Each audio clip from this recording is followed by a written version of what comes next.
এ মাইজে ভাই, এ শুনলাম কাগে জমি নাকি বের করে দিয়ে নাকি 50,000 টাকা খাইছিস। হ্যাঁ তা কি হয়েছে? কিছু হয়নি, কিন্তু এই কাহিনীটা কি সত্যি? হ্যাঁ সত্যি। ওই মোতালেব কাকা জমি এখন দখল করে নিছিল, তাই ছাড়াই দিয়ে 50,000 টাকা নিছি। জমি আর একজনের ছাড়াই দিছিস তুই?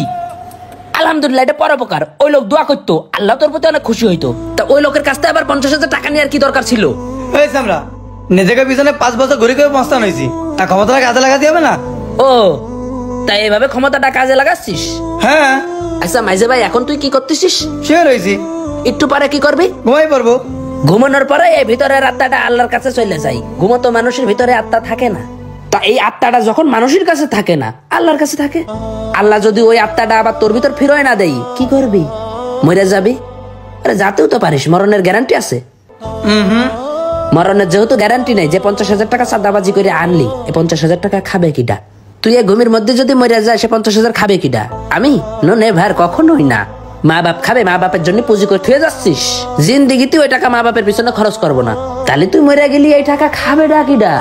মরে যাওয়ার পরে তো টাকাটা সাথে নিয়ে যেতে পারবি নে, পারবি মানুষের বদদুয়া আর পাপ নিয়ে যাতি। তাহলে পাপ নিয়ে মরে যাওয়ার থেকে এইসব হারাম টাকা না খাইয়ে পুণ্য সহিত মৃত্যুবরণ করা ভালো না?